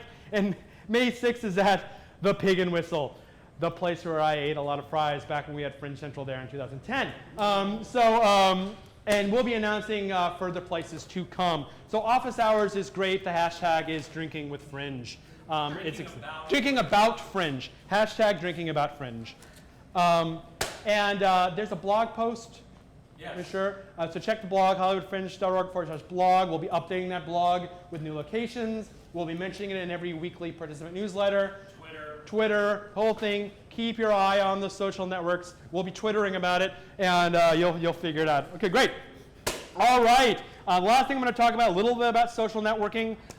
Everyone knows what HFF15 is, that hashtag HFF15. That is our Twitter. People are probably twittering on it right now as we speak. It's a great place to market your show. Here's what I'll say, though, and take this to heart, if you would. Beware of spam. beware of spam. We have some wonderful tools these days. Buffer, TweetDeck, what's the other big one? Anyway, Hootsuite. Hootsuite that allow you to schedule tweets. So what a lot of people do is they'll take they'll schedule their entire tweet interaction for every 10 minutes against a hashtag. I posit that that is not an effective marketing strategy because the whole noise thing happens, and you're going to annoy people a little bit because you're like, this isn't relevant. They're just twittering something that's blatantly promotional. Much better, use Twitter as a conversation. Use it as a back and forth. Use it as a discussion about hashtag friendships. Use it as a way to sort of say something funny that just happened, like Insta Twitter, you know, something like that. This is, I think, the best strategy for using Twitter. Sort of scheduling out your tweets 3 months in advance is not a great strategy because those tweets won't be relevant to the moment in time. They won't be conversational, and therefore won't be effective and can have a negative impact on the brand of your show. So I would say be wary about spamming Twitter. Okay. We've been doing these Twitter chats. Hopefully the Twitter chats, I know a lot of people I see in the audience here that were participating in them. The next one is April 20th from 1 to 2 Pacific time. A Twitter chat is basically everyone descends on Twitter at the same time and posts along HFF15, hashtag HFF15, and we give you some questions to answer sort of keep the conversation going. It's good, it's fun, it's a great way to develop these hashtag friendships. Remember that time where we didn't talk in hashtags? That was a good time. But yeah, that's the time. Make a Facebook page. Increasingly less useful for those of you that follow the Facebook page scandal, but why not? Do it. Show blog, sure, blogs are sort of going downhill in effectiveness, kind of, but it's still nice to have that document of like creating your show and working through it. People do read blogs. That is something that you can work with. And of course, Instagram, as I said, Instagram is something we're treating very seriously this year. It's a first-class social network for us. Email your pics to Instagram at hollywoodfringe.org. There it is. Thank you, Dave. Thank you, Dave.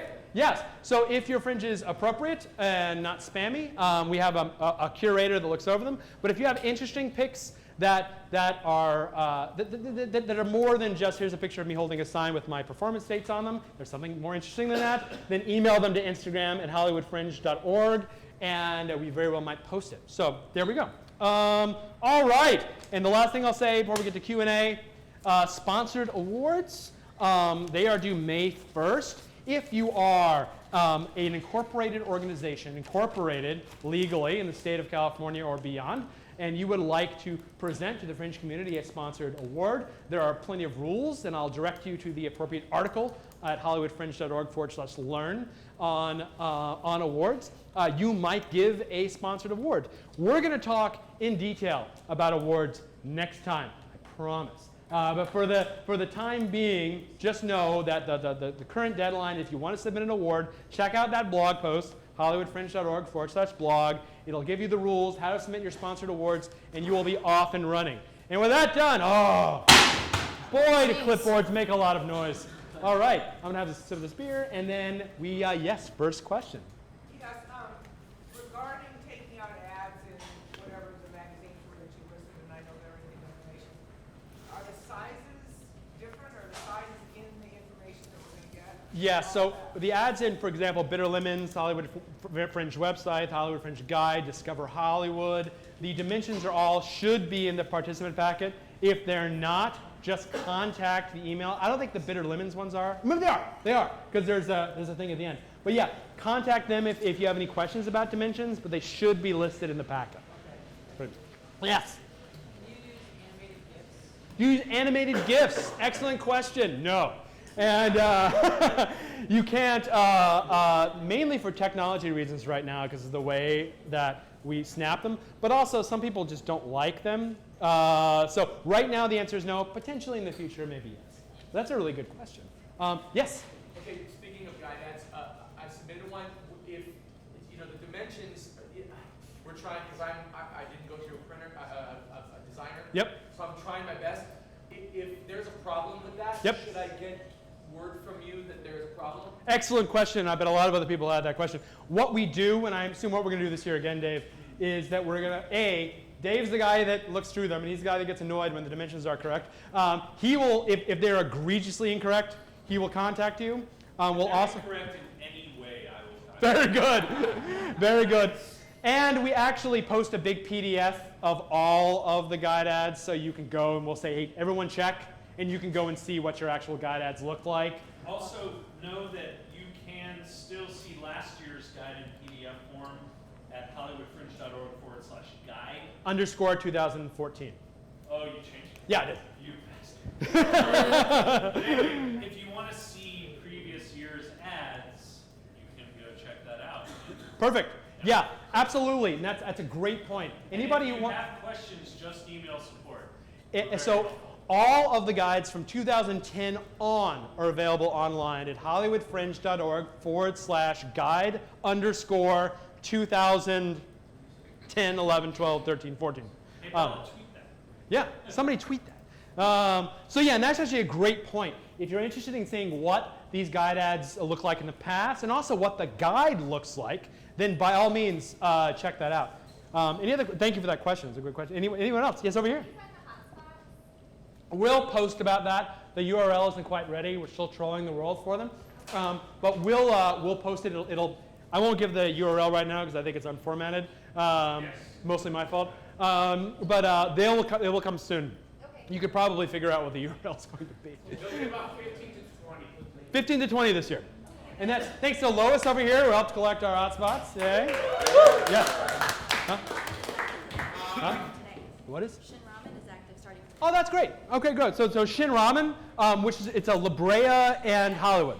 And I actually eat there because I work around there as well. So Shin Ramen is available. So if you go to Shin Ramen at Hollywood and La Brea and you show your button, you will get a discount there. So 20%. 20% off. Not bad. And everybody loves ramen. Yes. Yes. Yes. I mean, you can always try. Starting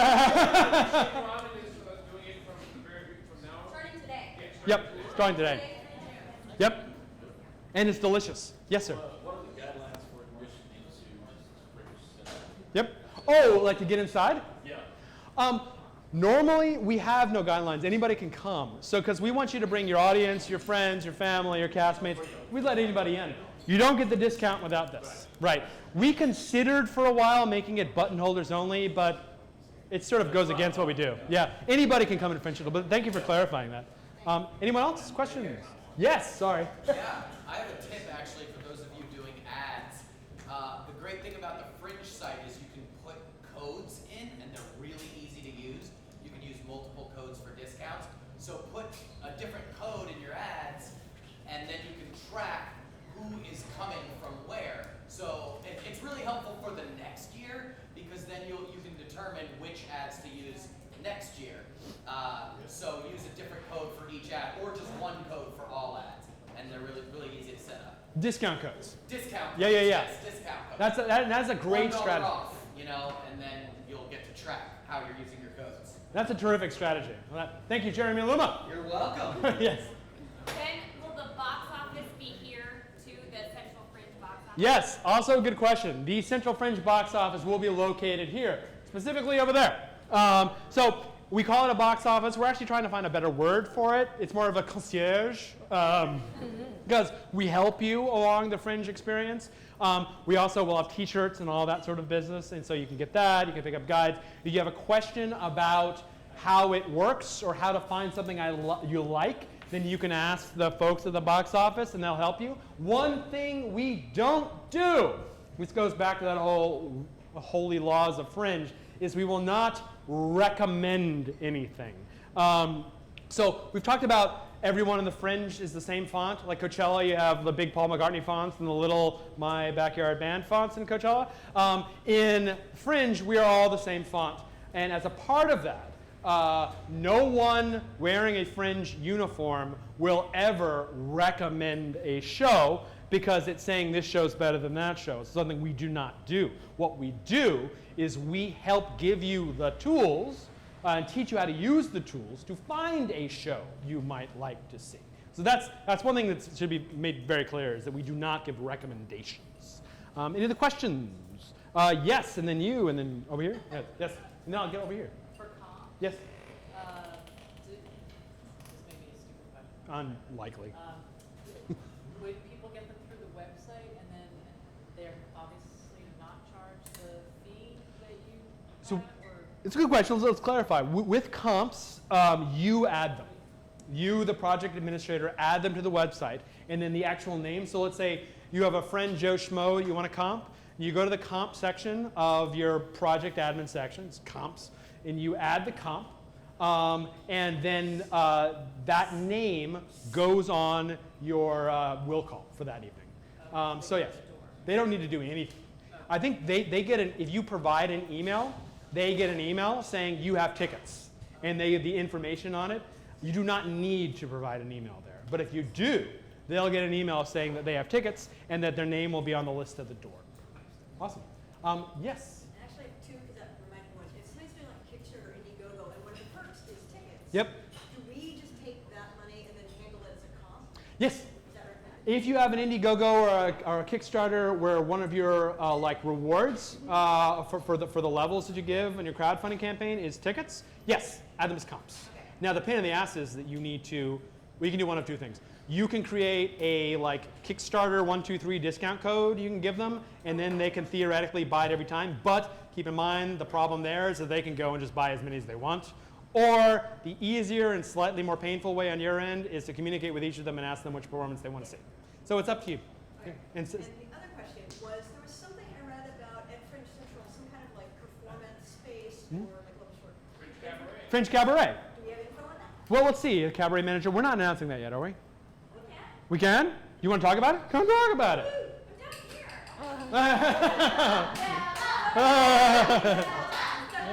So yes, Fringe Cabaret will be happening. We'll be in that space on that gorgeous stage. Yay! We're excited about that. We haven't. The one thing we haven't done is decide on the actual dates yet. Right. So that will be announced later. Applications will probably be opening May 1st, the same day the tickets go on sale. Yep. There will be a link to a form that you will need to fill out. This is important because this is something I've had problems with over the past couple of years. If you are producing multiple shows, I do need you to apply one form per show. So that way I can schedule time for each show. Please don't submit one form if you're producing 4 shows. Don't submit one for all 4. I try to keep them all separate so that way everyone can, it's just easier. So basically you'll be awarded one date first, and then if I have other ones to give and you want to have more cabaret time, we'll do that. It's going to be an hour in length, I think, again this Sure. year. Yeah? Yep. And each cabaret spot will be anywhere from 3 to 8 minutes. Yep. So yeah, there'll be more information coming out. I have a Twitter on that, HFF Cabaret, follow that, and there's also a group on Facebook, Hollywood Fringe Cabaret group, and you can follow that. My name's Bella, by the way, if anyone doesn't know me. So, and also if you have any questions, email me directly, bella@hollywoodfringe.org. Hey, and Cabaret is terrific fun, and it's getting bigger and bigger every year, and it's a great time for people to show up, before dinner or while they eat dinner and get ready to go to shows and they watch a little Cabaret. It gives them some inspiration of what shows to see. Here's what I'll say. Obviously, everybody wants this opportunity. Some shows do not lend themselves towards the Cabaret medium. For example, Death of a Salesman, Long Day's Journey into Night, not necessarily the greatest Cabaret snippets, because you can take like 15 minutes of Long Day's Journey into Night and do it on the Cabaret show. You're just going to depress people, right? Okay, but if your show is more like hoppy, musical, comedy-based, instrumental, you get the idea. I think we all have an idea of what a good cabaret show is versus what a more dramatic thing is. So just be aware when you're signing up for cabaret, there's some stuff that doesn't fit the mold. So think about your show and if it'll work on that stage. Great, any other questions? Mr. Quinn, and we're coming down here, I swear. Kind of a question, something that came up from the last PR marketing ad at the end, and it was addressing, it's a PR marketing thing that's addressing the idea of having discount codes out there, and last year there was a lot of last minute, everybody throwing freebie tickets out. Something that we did at the asylum that kind of suggesting we're out there is everybody at the asylum could give a discount code that they just wanted, and we posted that discount code up on the webpage. We pointed everybody to the webpage. Now the idea that came from that, looking at discount codes, is could there be an opt-in where everybody decides a discount code that they want out there, and but make it all HFF 15. So then the announcement is HFF 15, you're going to get the discount code if a group is doing. You don't have to do it. If you show you don't want to put the discount codes, But if you make it all one unique code, then you guys can post out for discounts. And instead of a mad rush of everybody putting freebies, which people still may do, you just adjust your discount to be freebies and tell people to still go to that. So I don't know if it infringes. We're going to do it at the asylum anyway, and it's an op-ed, groups can do it. And we're going to also put it up on a web page. But that sense of a share, because there's so many you'll see, you'll get discount codes everywhere. Instead of being barraged by that, we just know check out the discount page. Here's the asylum discount page. Here's just the fringe discount. Sure. So, just something came up. That's something we can discuss, sure. Sure. Just thought. That's something we can discuss. It's a good thought. It's a good thought. Universal discount codes is the word. Thank you, Matt Quinn. Matt runs the asylum, by the way. I think a lot of you know him, or you will get to know him. It's exciting about Princeton. Isn't it? This is great. This is great. We're very happy. Yes. My question was just at the door. Some people come to your door, they obviously have to pay cash and there's no fee or anything. But then for members, if they want to go see another show and just want to go to the door, how would they know that we're members? You know what I mean? How would you know you're a participant? Participant, yeah. Right. Okay, good question. The answer is, do you have your button? Well, yeah, but it wouldn't just be the button because anybody can buy a button. But do you have your button right now? Yeah. Look on his button and look on the upper right-hand corner. It says participant. There are two types of buttons. There are participant buttons. Everyone in this room has most everyone's room has a participant button, except me. It says participant above the top. That's proof that you're a participant. Okay. Yeah. Thanks. Sure, you're welcome. Yes, sir. Are you cats doing Pick of the Fringe this year? Pick of the Fringe. Okay. Are you thinking of Best of the Fringe or Pick of the Fringe? There was Pick of the Fringe, which was at like 7 minutes of. Right. So Pick of the Fringe wasn't managed by us. It was managed by a group that put a project up called Combined Art Forms Pick of the Fringe. Yeah. Right. Did Matt leave already? Matt leave? Matt go? Matt Quinn? Yeah, I'm sorry. I'm over Oh here. yeah. Are you guys doing Pick of the Fringe? Combined Art Forms? Fringe. That would be connected because there's so much forms, all these awards. We'll talk more during awards. Yep. It's different than awards. It's like a cabaret, a curated cabaret. So we go out along with the best. The encores go out and pick shows to run. We do 4 shows throughout Fringe, 10 minutes of each show. It's a little taster show for people to see your show and then maybe, go buy a ticket for it. Right. We had great success last year for the first one and getting it up and going. And we'll have more information, make it very easy for those of you who want to be considered. And also, in addition to that, our wonderful venues and some venues beyond also run a program after the Fringe called the Encores, the Producer Encores Awards. We're not going to talk about it right now, but I think without speaking out of turn, if you wanted to go talk to Matt Quinn after I'm done here, he'll tell you about it.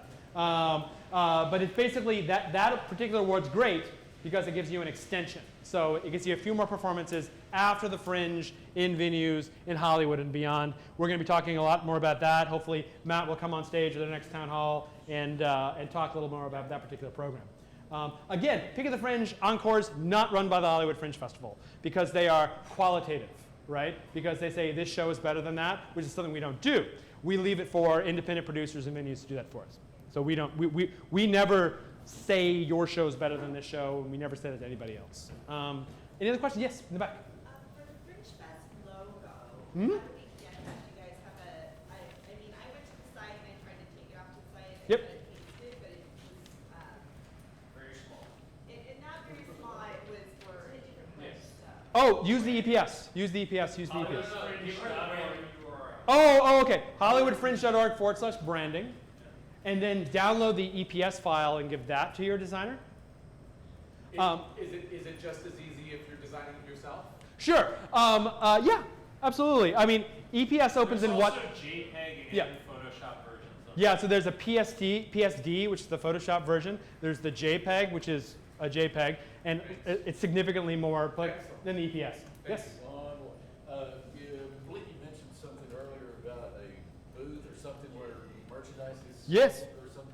Can we print up, say, T-shirts with our show Yep. logo and the Fringe logo? And sell it through there? Yeah. No, we're not equipped to do that yet, because that involves a whole new level of settlement that we're not prepared to take on quite yet. That's something in the future. Print that, sell it on our own. Oh, go for it. Well, Oh, sure. Again, you were all producers producing your own show, and one of the core parts of the Fringe is that it's your show. You are producing a show and participating in the Hollywood Fringe.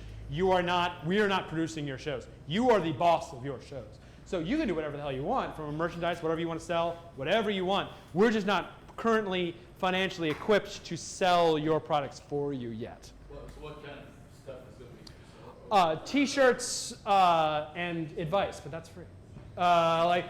We're not like the big festival with like the gift shop yet. One day, I hope. But right now, our gift shop includes 2 T-shirts, buttons, guides, advice, thoughts, recipes on cookies. Yeah. Any other questions? Yes.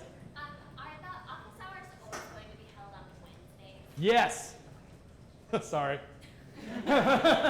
It's to make it easy on people. It's Wednesday. You can't make Wednesdays?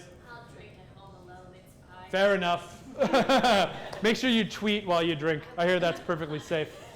Any other questions? Yes? Can you create your own program that you can distribute at the front door? This front door? No. Oh, your front door. Absolutely. Absolutely. And I mentioned earlier, Footlights has running a special on publishing your program for you. So check out the participant packet, and there's information on that. Or you could create your own. It's entirely up to you. And yeah, if you want to post anything on the wall, like pictures on the wall, just check with your venue. Any other questions? Let's see. How are we doing on time? 5:57. Raise your hand if you still have a question. One more question. Raise your hand if you still have a question. We're going to the final round. Is that just one? There's just one question. Okay, last question. So a lot of my shows are during the day, like on the weekends, Yep. things like that. Is this Fringe Central like fully operational then, or? Dave, what are the hours? 5 p.m. It's elaborate. It's elaborate. 5 p.m. on weekdays until midnight-ish. Yes. Weekends 2 p.m.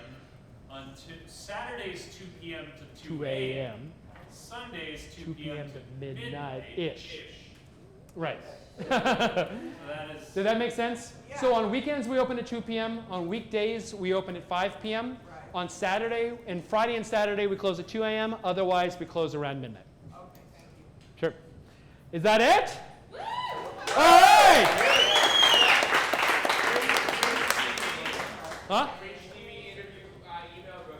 Okay, Stacey Jones at HollywoodFringe.org. Stacy with no E. Ladies and gentlemen, please support our wonderful Fringe Central by buying a drink. And you're here until they kick you out. So thank you very much, everybody.